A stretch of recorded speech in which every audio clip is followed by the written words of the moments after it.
Hello everyone, it's Damon. Picture this. A man loses everything. He's sitting in ashes, scraping his sores with broken pottery. Can you imagine feeling that hopeless? But this man's story doesn't end there. It's just the beginning. This is Job, and his story is a powerful example of what happens when God restores hope.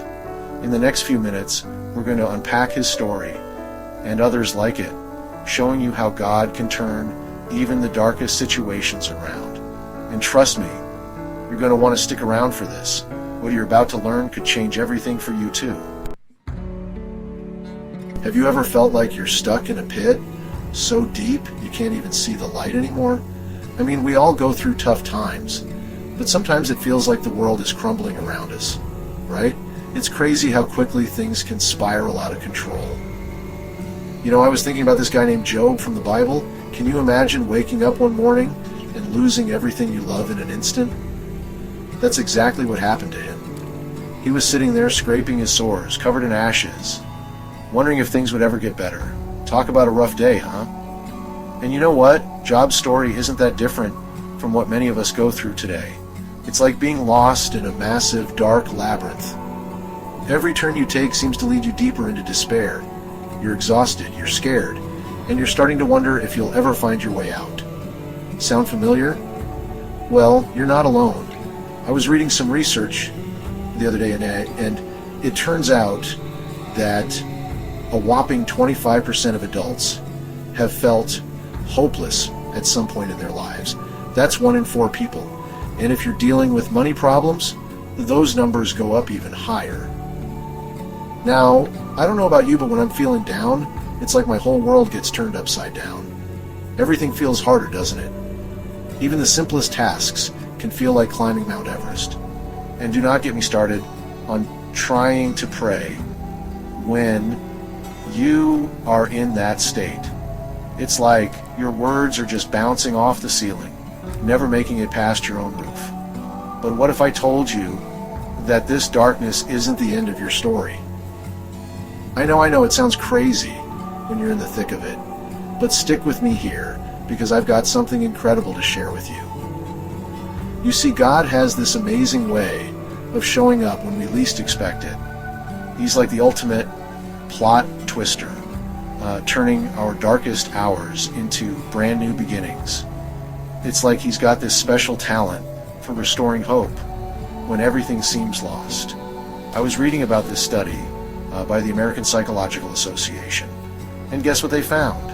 People who lean into their faith during tough times often end up feeling more hopeful and resilient. It's like their spiritual practices give them the superpower to bounce back from even the worst situations. And it's not just a modern thing either. The Bible is packed with stories of people who hit rock bottom but came out on top. Take Jeremiah, for example. This guy was so down in the dumps, he was ready to throw in the towel. But God had other plans. He reminded Jeremiah that he had good things in store for him, plans to give him hope and a future. Now, I'm not saying it's easy. Trust me, I know it's not. When you're in that pit, it can feel like you're never going to see the light again. But here's the incredible truth. God specializes in restoration projects. He's like the ultimate fixer-upper, taking our broken pieces and turning them into something beautiful. All right, folks, let's dive into something really exciting. You know how we've been talking about God restoring hope? Well, it turns out there's actually a method to his madness. God has a step-by-step plan for rebuilding our hope, and I'm about to share it with you. Once you hear about the 4 R's of restoration, you'll never look at your struggles the same way again. So what are these 4 R's? First up, we've got replace. In Ezekiel 36:26, God says he's going to replace our hearts of stone with hearts of flesh. This spiritual heart transplant is all about God transforming our very core, changing how we feel and respond to him.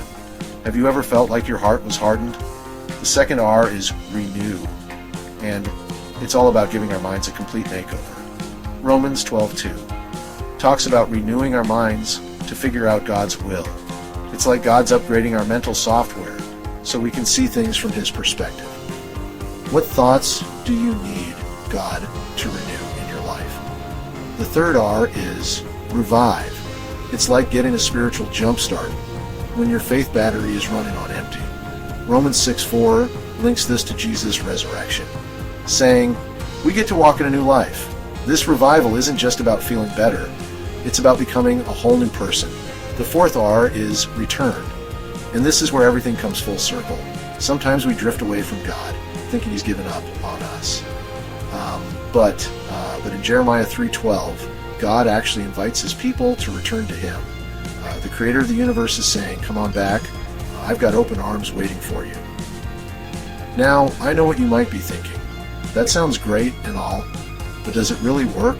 Well, let me tell you. These 4 R's are God's actual game plan for rebuilding your hope from the ground up. And we've got real-life examples to prove it. Take Tracy Miles, for instance.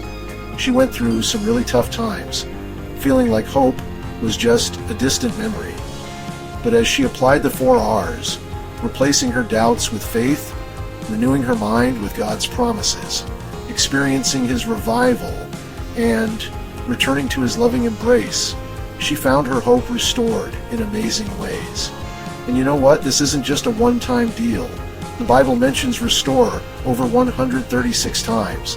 That's like God saying, hey, I really want you to get this.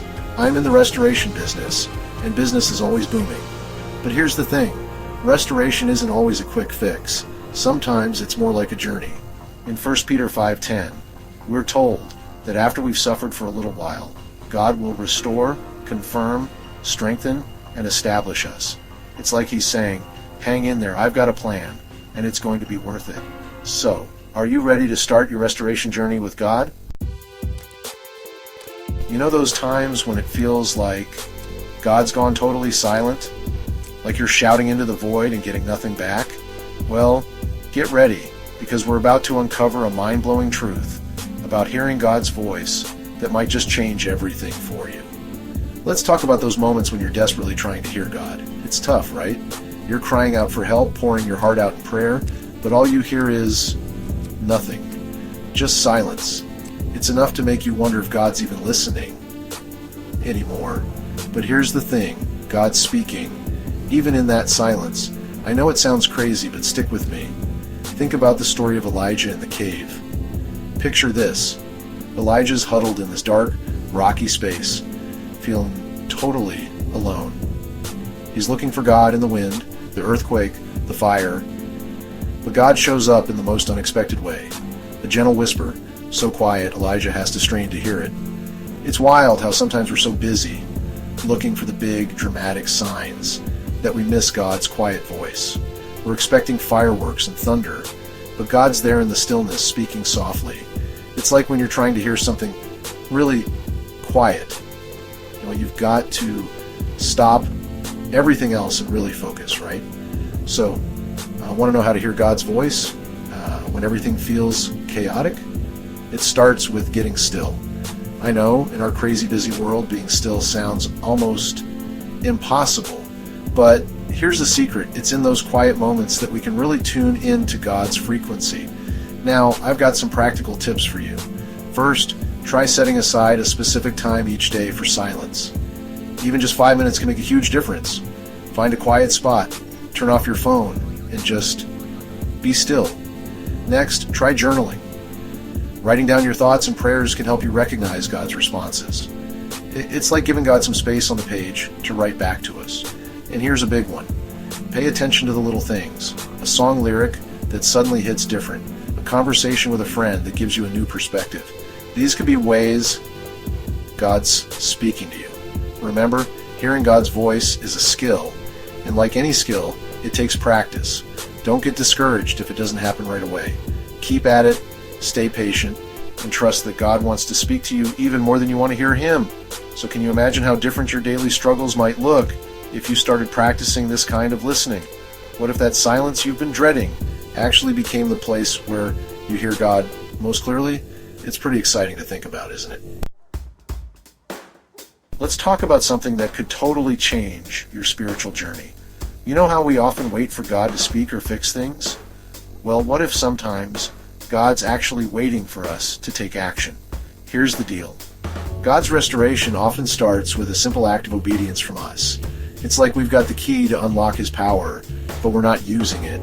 Let me share a story from the Bible that'll show you what I mean. There was this guy named Naaman, a big shot army commander with leprosy. Desperate for a cure, he goes to see the prophet Elisha. And Elisha tells him to just wash in the Jordan River 7 times. That's it. Naaman almost missed out on his healing because he thought it was too simple. He expected some grand, flashy miracle. But when he finally obeyed and washed in the river, his skin was completely restored, all because of that simple step of obedience. Now, I'm not saying you need to go jump in a river, but what if God's waiting for you to take a small step of faith? Maybe it's forgiving someone or trusting God when everything's falling apart. That small act could be the key to unlocking major restoration in your life. It's like you're partnering with God in your own healing process. Studies show that when people actively participate in their own healing, whether it's physical, emotional, or spiritual, they tend to have better outcomes. It's not about sitting back and waiting. It's about engaging in prayer, meditation, or reaching out for support. I've heard so many stories of people experiencing huge breakthroughs just by taking these small steps of obedience. People finding freedom from addiction, restoring relationships, discovering a new purpose for their lives. There's this verse in Jeremiah that says, "Return, faithless Israel, declares the Lord. I will not look on you in anger, for I am merciful." God's inviting us to take that first step towards him. He's waiting with open arms, ready to restore us. So here's my challenge. What's that one small step of obedience God might be asking you to take today? Remember, it doesn't have to be big or dramatic. Sometimes the simplest acts can lead to the most incredible restoration. Are you ready to use that key and unlock God's power in your life? It could change everything. Hey guys and gals, we've been on quite a journey together, haven't we? Let's reflect on what we've learned about restoration. God doesn't just patch us up. He's in the business of full-on restoration and guidance.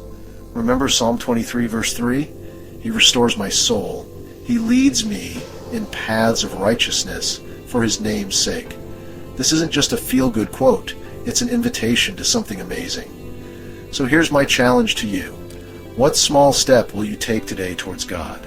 Maybe it's a prayer or just a moment of quiet reflection.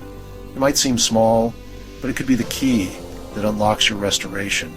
Remember, when God restores your hope, it's not just a new beginning. It's a whole new story waiting to be written. I can't wait to see how your story unfolds. Stay blessed by the best.